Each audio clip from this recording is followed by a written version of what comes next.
Hey, what's going on YouTube? It's Pyromancer here. Welcome back to my channel. I hope you're all having a wonderful day. Today we're going to talk about the new cinematics that came out in patch 7.3.5, and I'm going to preface this video just by saying I have not watched any other content creators' videos on this. I do not like to do that before I watch these cinematics. This is not a reaction cinematic. I've watched this plenty of times, but I'm going to be giving you my opinions on certain things in these cinematics, and we're just going to go through and pause at certain parts and pick things apart. So I haven't watched anyone else's. I don't know what anyone else has said. So we'll see what happens. All right, let's get into it. All right, so we're going to start with the Alliance cinematic real quick. I'm Alliance, and I have so much more focus on Anduin than Sylvanas currently. So we're going to watch this one, and we will pause and break and talk about it as we go.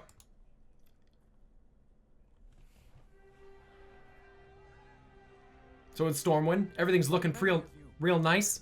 I know firsthand the pain of loss. My father, King Varian Rin. Okay, now I'm gonna just throw this out there right now. Some people were saying, hey, do you think he said my father and then stopped and then changed it to King Varian Rin because Arthas is his dad? I don't know.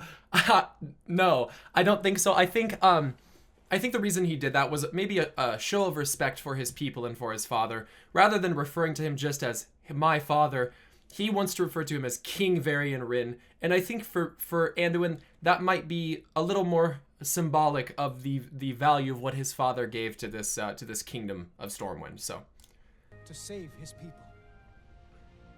He knew that no one, not even a king, is more important than the Alliance. That's a very noble thing to say. And one thing I want you guys to be made aware of is I've speculated that the first lie, if the Boy King is the one lying, the first lie comes in this cinematic. The reason I said this is because there's no way Blizzard was going to put the lie in the game prior to patch 7.3.5. Why? Because if they did, it would be too easy for us to find. We probably would have already found it, and that kind of spoils what's coming up next. So I very much doubt that the first lie came anywhere before this cinematic. That's just my opinion. Feel free to agree or disagree. I'm thinking that it's hidden in this cinematic somewhere because when we go to Silithus and we first are interacting with Ogmont, that's the first time that we're really going into that zone since the sword was stabbed into it. So we're pretty much required to see this cutscene before we even head down there. So keep an ear out. This could, there could be little lies sprinkled in here. I'm going to play this again. Is more important than the Alliance. No king is more important than the Alliance. That right there could technically be a lie. Here's one other thing I want to point out. Anduin may not know that he's lying. Just keep that in mind. Just because he serves at the Master's table, which could literally be, that could mean serving at the Master's table could be by sparking a war. The death and despair and all the fighting feeds the old god's strength. We already know this. Yogg-Saron told us this long ago, that our petty quarrels only make him stronger. So that could be how he is serving at the Master's table by inciting this war over Azerite. But we're only 30 seconds in, so let's keep going. And because he and so many others had the courage. And I like how Greymane is just looking upon Anduin. Proud. He looks proud. Now, one thing I want to point out here, not a big deal, but Matthias Shaw is cloaked right here. You cannot see him. There's a reason these characters are not reacting to him, and if you listen very, very closely, once Greymane addresses that he is behind him, that Matthias Shaw is there, you can hear a cloaking sound like Matthias Shaw's coming out of invisibility. So Matthias Shaw moves around cloaked, apparently. Just listen.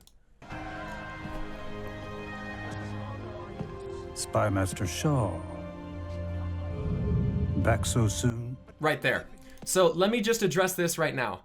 Greymane is saying, back so soon. He knows that Shaw went to Silithus. So Greymane and him have been working together, clearly, him and Shaw, in order to get things underway down in Silithus. So this is what he's referring to. You're back so soon?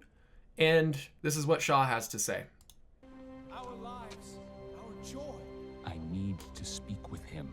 These are the gifts of the fallen. Greymane looks concerned. And we And must Shaw cherish knows and there's something he's celebrate concerned about. for the Alliance.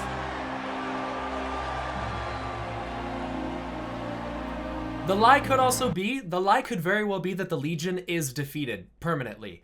And it kind of fits in with some of what the rest of Ogmont was saying. Bound by that throne? No, boundless. Sargeras is not bound to that throne. The eye in his blade is ever watching us. That's what a lot of people have been thinking.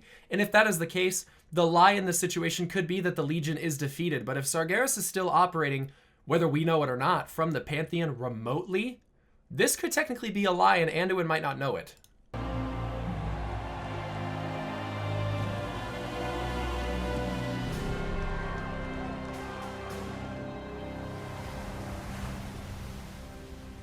We've observed an unusually large cluster of goblins in Silithus, and the numbers are increasing. Goblins aren't the most charming people, but they do things for a reason. And those reasons usually involve money. So I'm going to stop right there, because what Greymane said there is very important. The first thing they tell Anduin, we found a bunch of goblins. Not, oh hey, there's a giant sword stuck in the ground, and the goblins seem to be harvesting it. They're not really explaining to Anduin what exactly they're doing there. They just lead into the Azerite thing. But Greymane points out what they normally do is stuff that involves money. So Greymane is already suspecting that their interest in this substance that they've found, this Azerite, is for monetary value, which kind of lends to my theory that Gallywix, the goblins, are actually building weapons from the Azerite and will actually try to sell them to other people. Now that could mean that they could sell these weapons to the Horde. They could sell them to the Alliance, technically. They could sell them to a sect like SI7. And we would probably never know. Because here's the thing. Gallywix, while he's a member of the Horde, he doesn't give a shit about the Horde. Gallywix gives a shit about money. And we'll talk a hell of a lot more about him in the next cinematic. But I think it's interesting that Greymane immediately points out they're usually in it for the money. So whatever the substance is, it's very valuable. oh, the Horde has found something valuable then. They have indeed. This. Now keep this in mind. This is probably a minor note, but Matthias Shaw is wearing gloves. Anduin, in his speech prior to this part of the cutscene, was wearing gloves as well. Greymane does not touch this substance, and we'll see in the next cutscene that Sylvanas is touching it with, I'm pretty sure, gloved hands as well. I don't know if direct contact with this substance causes some type of entrancement, and it sort of seems like maybe it does because Anduin Wrynn reacts very interestingly to having this placed in his bare hand. Watch him.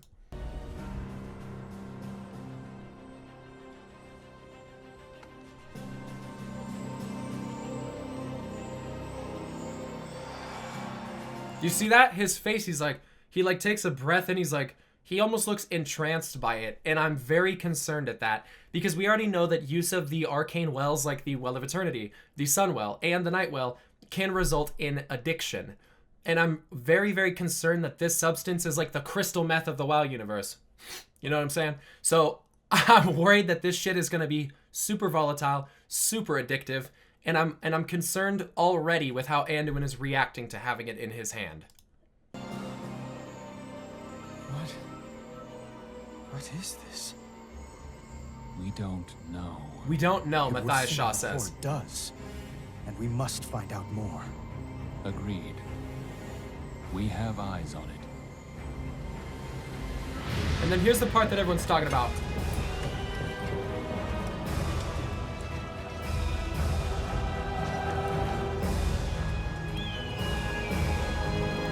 So this is the part that most people are talking about, is this character right here. Now, I've heard a lot of different speculation on this. I'm just going to give my 2 cents.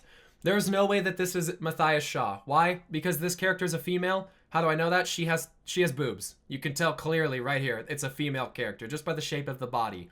Is this an elf? A lot of people are saying yes. A lot of people are saying no. The reason why you cannot determine this is if they wanted to conceal this character and keep you from knowing who it was, they would very likely not show the elves' ears pointing through the hood. But I don't think it's an elf. I think it's more likely a human. Just based on the skeleton, because this is made from an in-game model. It has to be. All these cutscenes are generally made from in-game assets. This skeletal structure to me says human. I think this is a human, and I think it's possible that it could be Tess Greymane. Greymane's daughter, who has had rogue involvement in the past. SI7 is basically a secret group of rogues. So it makes sense to me that this could actually be Greymane's daughter. If that is the case, then we could have some strange implications with SI7 and the gathering of this Azerite substance. Now, people were talking about, is this the Lord of Ravens? The Lord of Ravens? I doubt it. One, ravens are supposed to be black. I don't know if maybe Warcraft, if WoW just has a bad depiction of what a raven is. However, you can see ravens all around Valdesal in Stormheim. So I could always compare it to that. I'll probably throw a little clip of that in the video just to compare. It looks more like a hawk to me, or an eagle. Not so much a raven. But hey, I don't know. Is this the Lord of Ravens? Probably not. I still think the Lord of Ravens is Odin or Khadgar. That's just my opinion. But that's the end of the Alliance cinematic. It just cuts off, and that's how it ends. So we've got the Horde cinematic pulled up here. I'm going to start this. This one doesn't have as much interesting things going on to it. It's mostly Bane talking. So there's not a ton that I can say, but we will talk a lot about Gallywix and Sylvanas. War Chief, if I may offer a few words. And I'm sorry. I know Sylvanas is a beloved character, but I hate how she treats the other leaders of the Horde. She's basically just like, go for it. And by the way, you can already see with Sylvanas' hand that she is wearing a glove. She does not make direct skin contact with this Azerite when she touches it here in a minute. But I just want to throw that out there. I don't think it's a big deal, but it could be. The way that you're exposed to the Azerite could very well be, could have an effect on how it affects you. Bane's just going to give a nice monologue here. And pride that we gather here today. Pain. And just so you guys know, because a lot of people don't know who the characters in this cutscene are, I'm going to try to name as many of them as I possibly can, but admittedly there are a couple that I do not, off the top of my head, know the name of. So obviously you have Bane Bloodhoof, you have Varrock Saurfang, you have Gallywix, you have Lorthamar Theron, you have Lady Liadrin sitting here, Nathanos Blightcaller, Sylvanas. This troll, I'm not going to lie to you guys, I don't know off the top of my head the name. And then this Tauren right here. Many brave I'm not exactly entirely sure, I got to see the face. But you You can always check the embassy and see exactly who these characters are. For against all odds, we have vanquished the Legion. Yes! We bled. But did we though? Now we heal. Did we though? We mourned. Now we celebrate for the Horde. Now I want to point out here, when they say for the Horde, Gallywix gets up like I don't give a fuck. He's already getting out of his chair. Nathanos doesn't raise his mug, and nor does Sylvanas. To me, this is implying that they don't really care that much about the Horde, at least in the regard that they're willing to celebrate it. I also do find it strange that these two undead characters have plates next to them, because Sylvanas, as a Banshee, probably doesn't eat. I know I'm really pushing the boundaries of what actually matters in these cinematics, but I'm just throwing that out there. She probably wouldn't actually be eating anything.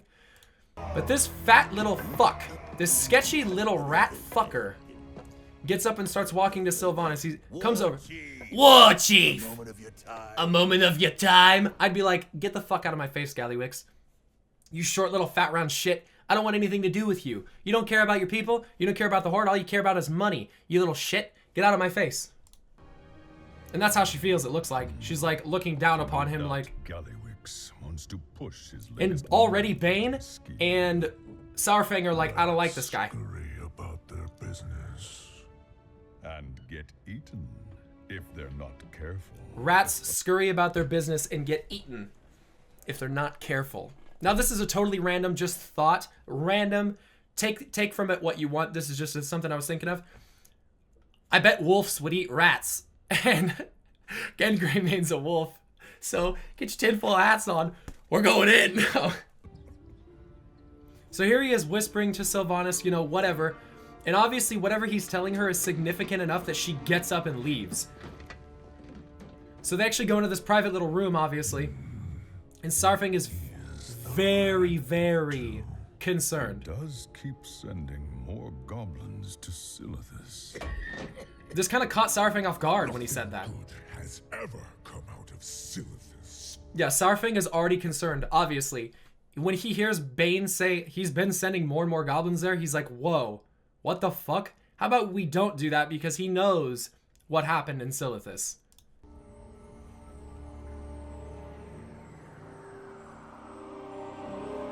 Okay, Sylvanas is holding this cane which has an Azerite topper on it. You can very clearly see that that's what it is. However, she is not touching it with bare hands. I don't know if that means anything or if that would even hold significance, but I just want to throw out there that this material seems encapsulating.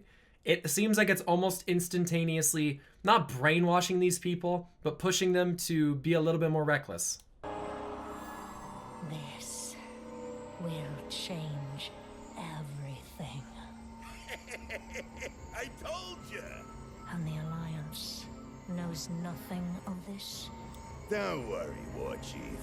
I got people on it. Now, Galliwick says, hey, don't worry about it, I got people down there. It's almost to imply that this character, who is shown for both Horde and Alliance, could be a double agent. And that is concerning, because whoever this character could be, they could be a big, big problem for us. And they could very well be involved with what happens with Teldrassil. Or perhaps Galliwix is just talking about the goblins that he has down here, taking care of this. Like, I've got people on it. But more so, I'm kind of thinking he might be referring to this character, which is the exact same character as before. So anyways, you guys, that's my thoughts on that. I mean, I was hoping for a little bit more out of the cutscenes. I think that it's very possible that the lie is something that Anduin, if he's the one saying the lie, he's not aware of at all.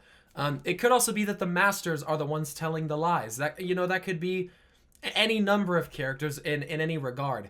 However, I think that we're really just going to have to see more. I think we're going to have to progress more through the 735 storyline. I was really upset when we waited 10 hours for live to come up just to get 6 quests in a cutscene. I was a little upset at that. I was hoping that I'd be able to start maybe on my allied race unlocks or something, but it seems that they are going to time gate this similarly to how they did with the Broken Shore and with Argus, unfortunately. So we'll just have to wait and see what comes, you guys. I'm going to be staying on top of this stuff. The next few videos on this are going to come out much quicker than this one. I just wanted everyone to kind of get their brains moving and the cogs turning it in their heads before I started to make the video on this. So leave a comment in the comment section down below if you have your own ideas about this. I love hearing your guys' ideas. No idea is stupid. Well, some are, but especially mine. Anyways, you guys, if you like the video, If you feel like I've earned your subscription, please subscribe to my channel. I upload content very regularly, anywhere from 3 to 6 times a week. So feel free to check on that. And if you guys don't know, make sure you click that bell icon next to my subscribe button so that you get notifications for when my videos come up, because I've noticed a lot of people that are subscribed, like, it's not popping up in their sub box, and I'm not sure why YouTube is doing this. So anyways, I got a Twitch, Twitter, and Patreon. Links in the description below. I appreciate all your support there. And feel free to join my Discord, where you can chat with others that like to speculate like me, and quite often you can just chat with me directly in voice or in the chat channel. So anyways, you guys, I love and appreciate you very much. Stay awesome, and until next time, I'll see you guys later. Peace. I shouldn't have done that. That was really cringy. The video was going so fucking well until I did that. But the moves. I'll see you guys. Hey, what's going on YouTube? It's Pyromancer here. I hope you're all having a wonderful day. Welcome back to my channel. If you're new here, make sure you hit that subscribe button. Nah, I don't like that shit. Well, who the fuck plugs this subscribe right at the start? Like, I've never done that in my life. Okay. Go ahead and start in 5, 4, 3, 2, and...